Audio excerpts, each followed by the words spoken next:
بالله من الشيطان الرجيم.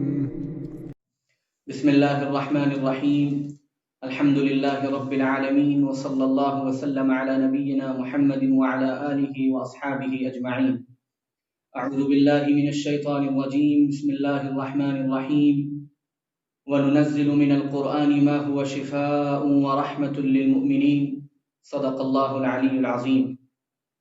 یہ ایک حقیقت ہے اور اس حقیقت سے کسی کو انکار نہیں ہے کہ ہمارے معاشرے میں قرآن مجید کو جو حیثیت ملنی چاہیے تھی وہ حیثیت شعوری یا غیر شعوری طور پر ہم امت کو نہیں دے پائے، اور عام طور سے قرآن مجید کا جو سلسلہ اور قرآن مجید سے جو تعلق ہمارا رہا وہ تعلق محض برکت کی ایک کتاب کی حیثیت سے ہو کر رہ گیا، تعویذ کی ایک کتاب کی حیثیت سے ہو کر رہ گیا، دم کرنے والی ایک کتاب کی حیثیت سے ہو کر رہ گیا۔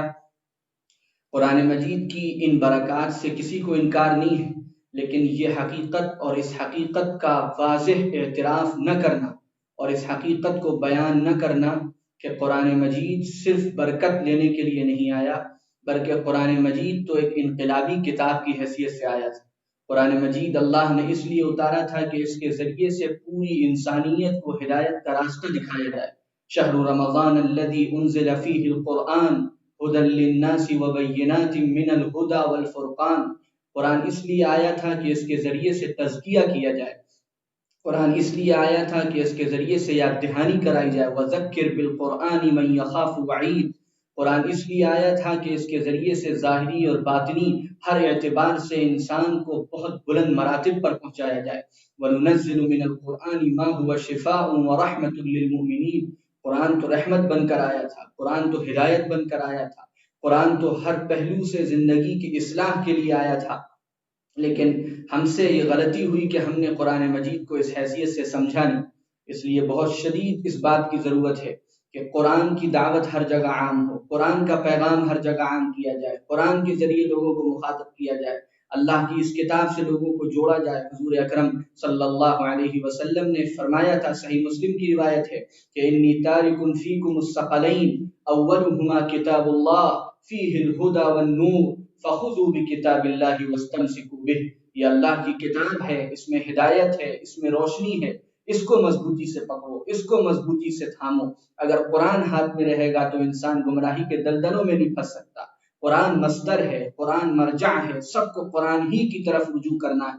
دنیا کے اندر ایک پاکیزہ، ایک بلند اخلاق کی زندگی کس طرح گزر سکتی ہے؟ حضور اکرم صلی اللہ علیہ وسلم نے زندگی کس طرح گزاری ہے؟ قرآن مجید کی تفسیر ہے حضور پاک صلی اللہ علیہ وسلم کی زندگی۔ اس لیے ہمیں مشن بنانا چاہیے۔ سورہ قلم میں اللہ تعالیٰ نے نون والقلم وما یسطرون، جہاں قلم کا تذکرہ کیا اور قلم کی قسم کھائی اور لکھے جانے والی باتوں کی قسم کھائی، وہیں ایک دو آیتوں کے بعد اللہ تعالیٰ نے فرمایا وَإِنَّكَ لَعَلَى خُلُقٍ عَظِيمٍ، کہ اے نبی صلی اللہ علیہ وسلم آپ تو خلق عظیم کے مرتبے پر فائز ہیں۔ کیا یہ قرآن کی طرف سے ایک اشارہ ہمارے لیے ہے کہ جب انسان کے ہاتھ میں قلم آتا ہے، اور جب قلم آتا ہے تو کبھی وہ ناقد بنتا ہے، کبھی وہ مبصر بنتا ہے، تو اس تنقید اور تبصرے میں بھی تم اس بات کا خیال رکھنا کہ خلق عظیم کا دامن ہاتھ سے نہیں چھوٹنا چاہیے۔ تنقید کرنا اور کسی کی غلطی پر نہی عن المنکر پر اس کو ٹوکنا اور اس کو روکنا، یہ ایک دینی فریضہ ہے، ایک شرعی حکم ہے۔ کنتم خیر امت اخرجت للناس تأمرون بالمعروف وتنہون عن المنکر۔ لیکن عام طور سے جب انسان کسی کی غلطی پر روکتا اور ٹوکتا ہے اور تنقید کرتا ہے تو وہ وقت ہوتا ہے جس وقت شیطان انسان کے دل کو بہکاتا ہے، اس کے دماغ کو بہکاتا ہے، نفسانیت اس کے اوپر سوار ہوتی ہے، استہزاء کا مزاج اس کا پیدا ہوتا ہے، اور تنقید آگے بڑھ کر تنقیص اور تحقیر تک پہنچتی ہے۔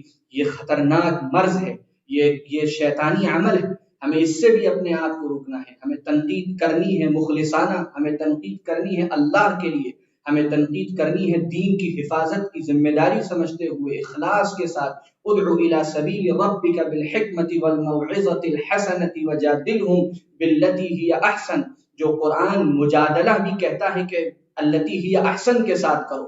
جس نبی کی یہ تعلیم ہو کہ تم ذبح کرو تو بھی اچھی طرح کرو، اگر کسی کو جانور کو ذبح کرو فاحسنوا القتلہ فاحسنوا الذبح، یہ الفاظ قرآن مجید میں اور احادیث میں آئے، لہٰذا اس پہلو سے بھی جب ہم کام کریں تو ہماری نگاہ میں یہ بات ہونی چاہیے کہ یہ کام ہم اللہ کے لیے کر رہے ہیں، دین کے لیے کر رہے ہیں، مخلصانہ کر رہے ہیں، بڑوں کا اکرام بھی برقرار رہے، چھوٹوں پر شفقت بھی برقرار رہے، اور اپنا دل وسیع رہے، کشادہ رہے۔ کسی کا ہمارے ساتھ کیا رویہ ہے ہم اس کو نظر انداز کر کے اپنے کو نبوی اخلاق کا نمونہ بناتے ہوئے قرآن کی دعوت دیتے چلے جائیں۔ جتنی قرآن کی دعوت عام ہوگی اتنی ہدایت پھیلے گی، اور جتنا قرآن سے ہم جڑیں گے اتنا ہم نورانی اور روحانی اور ربانی ہوتے چلے جائیں گے، اور جتنا قرآن کو ہم مضبوطی سے پکڑیں گے ہدایت اتنے ہمارے اندر ہدایت اترتی چلی جائے گی۔ والسلام علیکم ورحمۃ اللہ وبرکاتہ۔